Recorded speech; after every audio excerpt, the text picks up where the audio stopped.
So finally আমরা গুরুদঙ্গমা লেকে পৌঁছে গেলাম লাচেন থেকে। এই যে দেখতে পাচ্ছেন ভিউ খুবই সুন্দর, অমায়িক দৃশ্য, স্নোকার মাউন্টেনও দেখা যাচ্ছে। পৌঁছে গেছি, এই যে দেখতে পাচ্ছেন রুমের ভিউ, আমাদের লাগেজ সব রাখা আছে দেখতে পাচ্ছেন সামনে। আমি এখানে পাশে একটা ভিউ আছে, সকালে দেখাবো আপনাদেরকে, বেশ পরিষ্কারই। আমাদের 1600 টাকা করে পড়ছে। ভিতরে বাথরুমটাও দেখাচ্ছি, দারুণ।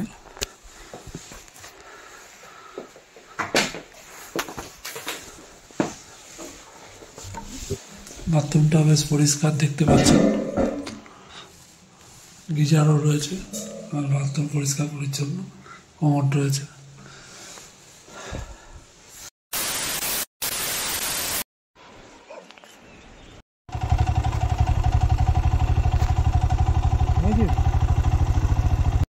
A few moments later. Hello friends, আমরা এখন লাচেন থেকে গুরুদঙ্গমার পথে রওনা দিচ্ছি। সকাল এখন 6:05 হয়েছে। তো আজ হচ্ছে 15ই এপ্রিল 2025। গুরুদঙ্গমার পথে আমরা রওনা দিয়ে দিয়েছি। তো দেখা যাক কেমন এক্সপিরিয়েন্স হয়। ঠান্ডা রয়েছে ভালো।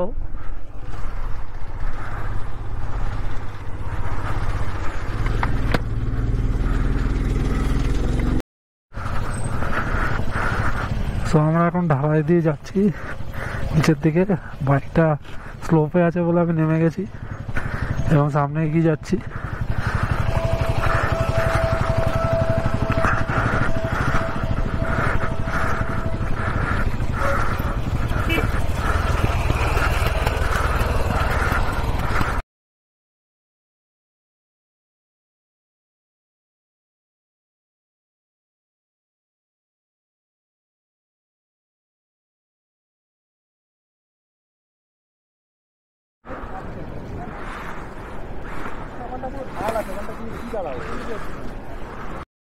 তো রাস্তার কন্ডিশন দেখতে পাচ্ছেন, এখানে খতরনাক রাস্তা, নিচে ঢালান রাস্তা আছে। তো খুব সাবধানে ড্রাইভ করতে হবে আমাদেরকে। তো এই হচ্ছে ভিউ সকালবেলায়, উপরে স্নোকার মাউন্টেন দেখা যাচ্ছে। গোপো স্টপ রেকর্ডিং। আমাদের গাড়িটা যাচ্ছে সামনে, সাবধানে যেতে হবে। গোপো স্টপ রেকর্ডিং।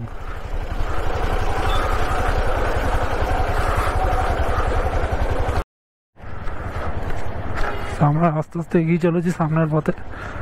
রাস্তাটা একটু বুঝে শুনে যেতে হবে।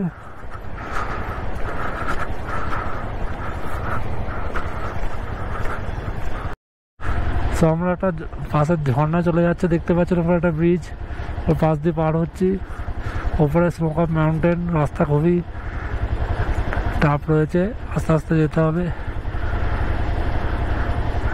ওপরে একটা ঢালান দেখা যাচ্ছে ওপরে। তো আমাদের সাথে জুড়ে থাকুন এবং সাপোর্ট করুন। তো আমি দেখতে পাচ্ছি একটা ঝর্ণার পাশ দিয়ে যাচ্ছি হেঁটে হেঁটে। রাস্তা খুবই দুর্গম, বাইক রয়েছে পেছনে, দাদা চালাচ্ছে। আমি আস্তে আস্তে এগিয়ে যাচ্ছি, এখানে অক্সিজেন প্রবলেমও আছে কিছুটা।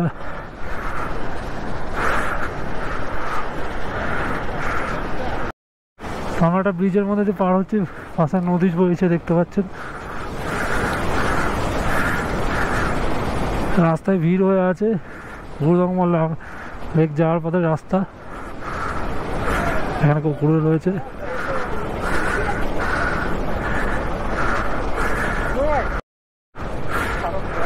সামনে দেখুন একটা বড় ঢালাই আছে, রাস্তা পুরো কাদা মাটি, পাশ দিয়ে নদী বইছে, অনেক জায়গায় গাড়ি আটকে যাচ্ছে।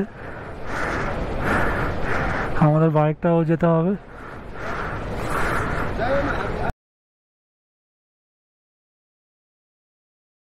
One eternity later. ওপরে সুন্দর স্নোকার মাউন্টেন দেখা যাচ্ছে দেখতে পাচ্ছেন। আমরা উপরে গুরুদঙ্গমার পথে এগিয়ে চলেছি। তো ভিউটা কেমন লাগছে নিশ্চয়ই কমেন্ট করে জানাবেন।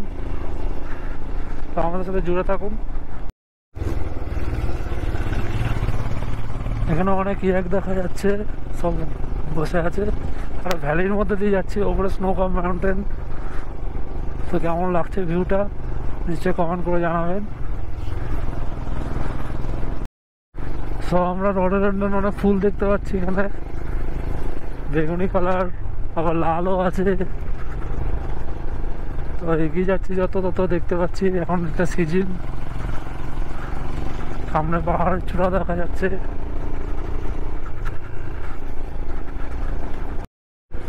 তো আমরা একটা ব্রিজের মধ্যে দিয়ে যাচ্ছি, এখানে একটা টাউন মিলিটারি ক্যাম্প মনে হচ্ছে।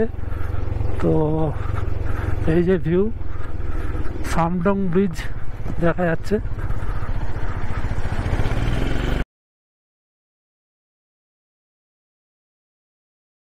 তো আমরা ওয়ার্ল্ডের হাইস্ট দোসা পয়েন্টে চলে এসেছি।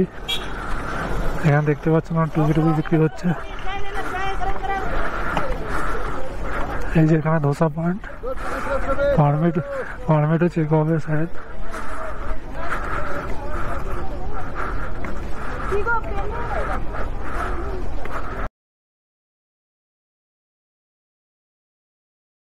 তো আমরা থাঙ্গু ভ্যালিতে পৌঁছে গেছি। থাঙ্গু এখানে অনেক ভিলেজ রয়েছে, অনেক গাছপালা, ঘরবাড়ি রয়েছে। এবার আমরা চেকপোস্টে পারমিটটা চেক করিয়ে এগিয়ে চলেছি গুরুদংমারের পথে। তো ভিউ দেখতে পাচ্ছেন, একটু হালকা হালকা রোদ উঠেছে, ঠান্ডা রয়েছে ভালোই। তো জুড়ে থাকুন আমাদের সাথে। ভিউটা দেখতেই পাচ্ছেন, এখানে পুরো স্নোকপ মাউন্টেনের পাশ দিয়ে যাচ্ছি আমরা। একটা পয়েন্টেরও যেখানে কালা পাথরটা একদিকে রাস্তা চলে গেল আর আমরা এদিকে চলে আসছি। তো ভিউটা কেমন লাগছে নিশ্চয়ই কমেন্ট করে জানান। এখানে একটা সুন্দর স্নোকপ মাউন্টেন দেখা যাচ্ছে, দেখতেই পাচ্ছেন। আমরা গুরুদংমারের পথে এগিয়ে চলেছি। তো ভিউটা অসাধারণ। আপনাদের কেমন লাগছে নিশ্চয়ই কমেন্ট করে জানান।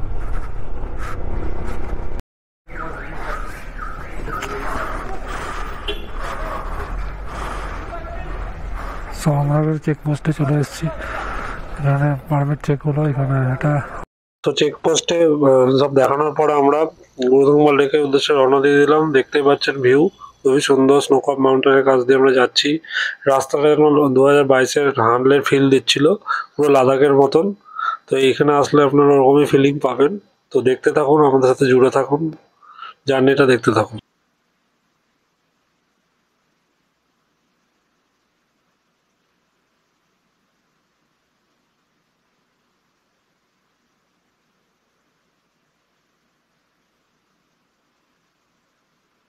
সো দাদা কিছুক্ষণ বাইক চালানোর পর আমি স্টিয়ারিংটা ধরলাম এবং গুরুদংমার লেকের লাস্ট 5 কিলোমিটার আমি চালিয়েছিলাম। এবং রাস্তার ভিউ দেখতেই পাচ্ছেন, খুবই সুন্দর। এবং আস্তে আস্তে আমি আগের দিকে এগিয়ে যেতে থাকলাম। তখন একটু ক্লাউডি ওয়েদার ছিল এবং ধীরে ধীরে আমরা এগোতে থাকলাম। এবং রাস্তায় দিয়ে হঠাৎ দেখলাম যে স্নো পড়ছে হালকা হালকা। তো ভিউটা খুবই সুন্দর ছিল এবং অন্যরকম এক্সপিরিয়েন্স। তো দেখতে থাকুন আর আমাদের সাথে জুড়ে থাকুন।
কিছুক্ষণ বাইক চালানোর পর আমরা সেই পয়েন্টে চলে এলাম যেখান থেকে গুরুদম্বল লেক ঢুকে যায়। ডান দিকের রাস্তাটা দেখতে পাচ্ছেন।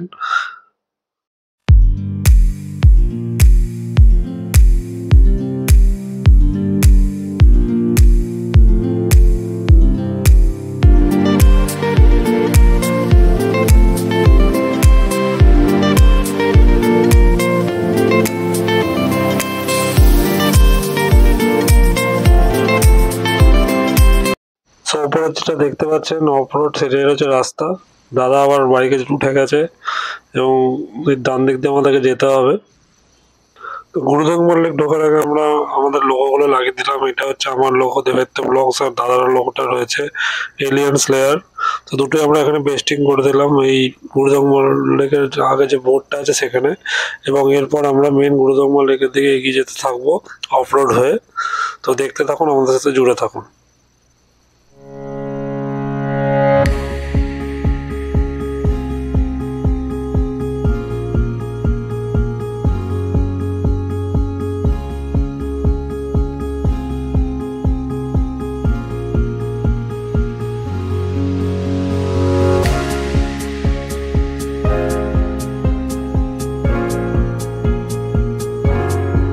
তো ফাইনালি আমরা ডান দিকে রাস্তা হয়ে এগিয়ে যেতে থাকলাম গুরুদম্বল লেকের উদ্দেশ্যে। দেখতেই পাচ্ছেন একদম বালি পাথরের রাস্তা, অফ রোড একটু রয়েছে।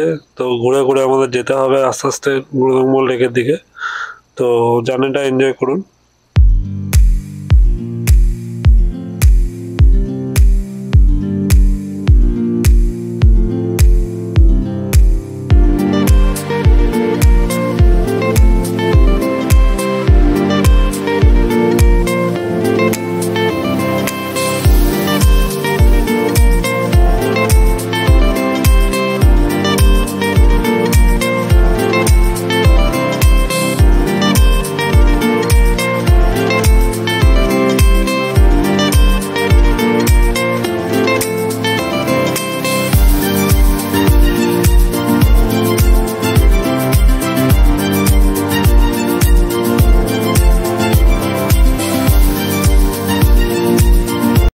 আমাদের সাথে অনেক বাইকারই গুরুদম্বল লেকের উদ্দেশ্যে রওনা দিচ্ছিল, দেখতেই পাচ্ছেন। এবং এর মধ্যে আস্তে আস্তে ছোট ছোট স্নো পড়ছিল। তো এক্সপিরিয়েন্সটা অন্যরকম লেভেলের ছিল, আমরা এনজয় করছিলাম স্নো পড়াটা। তো আমরা আস্তে আস্তে এগিয়ে যেতে থাকলাম। দেখতেই পাচ্ছেন দৃশ্যটা কেমন লাগছে, নিশ্চয়ই কমেন্ট করে জানান। ভালো লাগলে নিশ্চয়ই অবশ্যই লাইক শেয়ার সাবস্ক্রাইব করে দেবেন আমার চ্যানেলটাকে। তো দেখতে পাচ্ছেন হালকা হালকা বরফ পড়ছে, পুরো একদম পেঁজা তুলোর মতন। তো কেমন লাগছে নিশ্চয়ই কমেন্ট করে জানাবেন।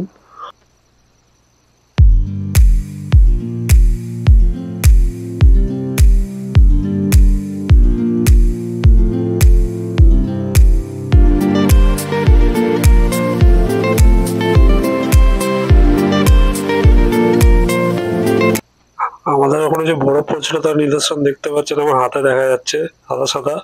তো এটা বরফের চিহ্ন। সো ফাইনালি আমরা একদম গুরুদম্বল লেকের কাছাকাছি চলে এসেছি। অফ রোড খুবই, তাই আমি নেমে গেলাম। আমার দাদা বাইক নিয়ে এগিয়ে যেতে থাকলো ওপরের দিকে, কারণ দুজনে পিলিয়ানে উঠতে খুব সমস্যা হচ্ছিল। তো আমি আস্তে আস্তে হেঁটে হেঁটে উপরে উঠলাম, দাদা বাইক নিয়ে উঠতে থাকলো।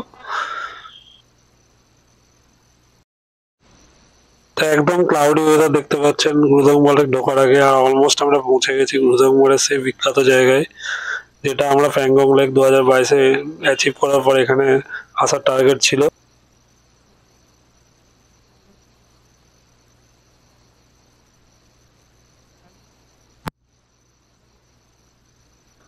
So we did it, finally আমরা এখানে পৌঁছে গেলাম। দেখতে পাচ্ছেন অনেক বাইকাররা রয়েছে এখানে।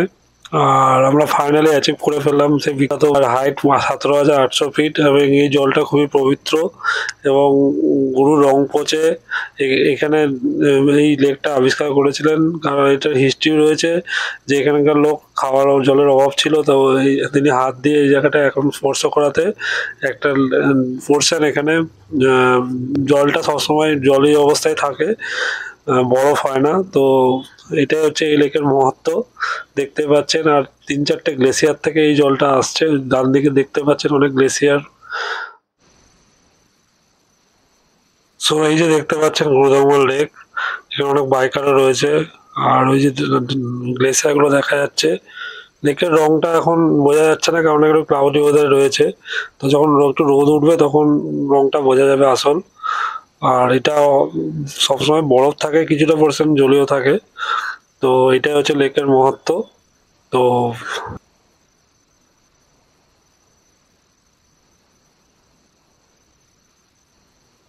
তো এই যে দেখতে পাচ্ছেন দাদা, আর এই হচ্ছে আমাদের বাইক, সেই হিমালয়ান, এটা আমরা ভাড়া করেছি। তো এই হচ্ছে, আর প্রচুর বাইকার ছিল। তো ওই দিকটা আমরা বেশি যাইনি।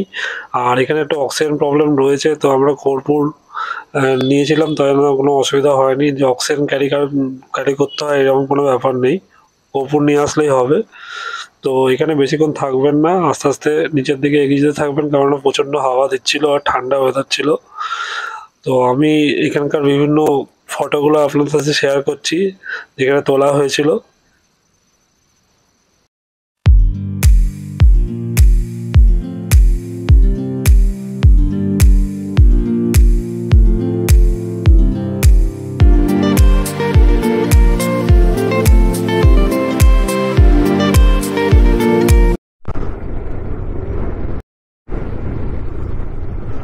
সামনের ভিউটা দেখতে পাচ্ছেন, অসাধারণ। স্নোকাপ মাউন্টেন। আমরা গুরুদাঙ্গল থেকে নামছি নিচের দিকে। তো এর পরের ব্লগে দেখতে পাবেন বিখ্যাত Yumthang valley and zero point, যেটা আমরা লাচুং থেকে কভার করেছিলাম। তো ভিডিওটি কেমন লাগলো নিশ্চয়ই কমেন্ট করে জানাবেন। যদি ভালো লাগে তাহলে লাইক, শেয়ার আর সাবস্ক্রাইব করে দেবেন আমার চ্যানেলকে, আর বেল নোটিফিকেশনটা অন করে দেবে। তো নেক্সট এপিসোডে দেখা হচ্ছে। Till then, take care.